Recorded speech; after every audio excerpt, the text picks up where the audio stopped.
प्रभु श्री राम जी ने कृपा दृष्टि की वर्षा करके देव समूह को निर्भय कर दिया। वानर भालू सब हर्षित हुए और सुखधाम मुकुंद की जय हो ऐसा पुकारने लगे।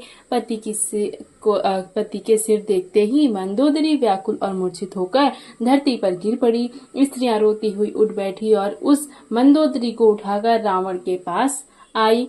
पति की दशा देखकर वे पुकार पुकार कर रोने लगी। उनके बाल खुल गए, देह को संभाल नहीं रही। वे अनेक प्रकार से छाती पीटती है, रोती हुई रावण के प्रताप का बखान करती है। वे कहती है, हे नाथ, तुम्हारे बल से पृथ्वी सदा कांपती रहती थी। अग्नि, चंद्रमा और सूर्य तुम्हारे सामने तेजहीन थे। शेष और कच्छप भी जिसका भार नहीं सह सकते थे, वही तुम्हारा शरीर आज धूल से भरा हुआ पृथ्वी पर पड़ा है। वरुण, कुबेर, इंद्र और वायु, इनमें से किसी ने भी रण में तुम्हारे सामने धैर्य धारण नहीं किया। हे स्वामी, तुमने अपने भुजबल से काल और यमराज को भी जीत लिया था, वही तुम आज अनाथ की तरह पड़े हो।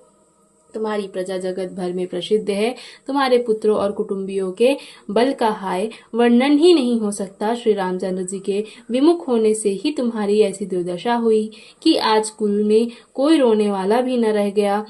हे नाथ, विधाता की सारी सृष्टि तुम्हारे वश में थी। लोकपाल सदा भयभीत होकर तुमको मस्तक झुकाते थे, किंतु हाय, अब तुम्हारे सिर और भुजाओं को गीदड़ खा रहे हैं। राम विमुख के लिए ऐसा होना अनुचित भी नहीं है, अर्थात उचित ही है।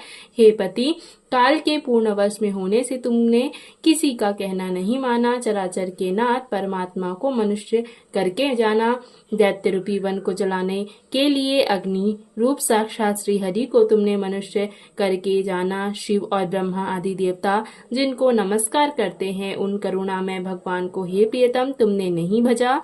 तुम्हारा यह शरीर जन्म से ही दूसरों से द्रोह करने में तत्पर था तथा पाप समूह में रहा। इतने पर भी जिन निर्विकार ब्रह्म श्री राम जी ने तुमको अपना धाम दिया, उनको मैं नमस्कार करती हूँ।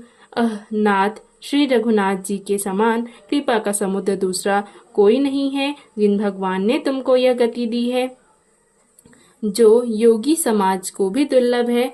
मंदोदरी के वचन कानों से सुनकर देवता, मुनि और सिद्ध सभी ने सुख माना। ब्रह्मा, महादेव, नारद और सनकादि तथा और भी जो परमार्थवादी श्रेष्ठ मुनि थे, वे सभी श्री रघुनाथ जी को नेत्र भर कर निरख कर प्रेम मग्न हो गए और अत्यंत सुखी हुए। अपने घर की सभी स्त्रियों को रोती हुई देखकर विभीषण जी के मन में बड़ा भारी दुख हुआ और वे उनके पास गए। उन्होंने भाई की दशा देखकर दुख किया। तब प्रभु श्री राम जी के छोटे भाई को आज्ञा दी। लक्ष्मण जी ने उन्हें बहुत प्रकार से समझाया। तब विभीषण प्रभु के पास लौट आए। प्रभु ने उनको कृपापूर्ण दृष्टि से देखा। तब शोक त्याग कर रावण की अंत्येष्टि क्रिया करो। प्रभु की आज्ञा मानकर और प्रभु की आज्ञा मानकर और हृदय में देश और काल का विचार करके विभीषण जी ने विधि पूर्वक सब क्रिया की। मंदोदरी आदि सब स्त्रियां उसे अर्थात रावण को तिलांजलि देकर मन में श्री रघुनाथ जी के गुण समूहों का वर्णन करती हुई महल को गई।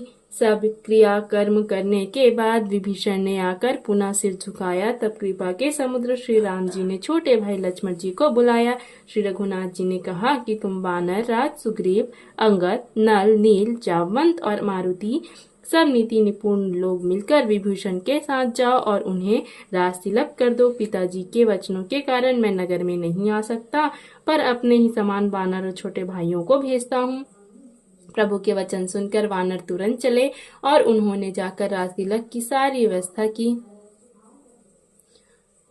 आदर के साथ विभीषण को सिंहासन पर बैठाकर राज तिलक किया और स्तुति की। सभी ने हाथ जोड़कर उनको सिर झुकाए। तदंतर विभीषण जी सहित सब प्रभु के पास आए। तब श्री रघुवीर ने वानरों को बुला लिया और प्रिय वचन कहकर सबको सुखी किया। भगवान ने अमृत के समान यह वाणी कहकर सबको सुखी किया कि तुम्हारे ही बल से यह प्रबल शत्रु मारा गया और विभीषण ने राज्य पाया। इसके कारण तुम्हारा यश तीनों लोकों में नित्य नया बना रहेगा। जो लोग मेरे सहित तुम्हारी शुभ कीर्ति को परम प्रेम के साथ गाएंगे, वे बिना ही परिश्रम इस संसार सागर को पार कर जाएंगे। प्रभु के वचन कानों से सुनकर वानर समूह तृप्त नहीं होते। वे सब बार बार सिर झुकाते हैं।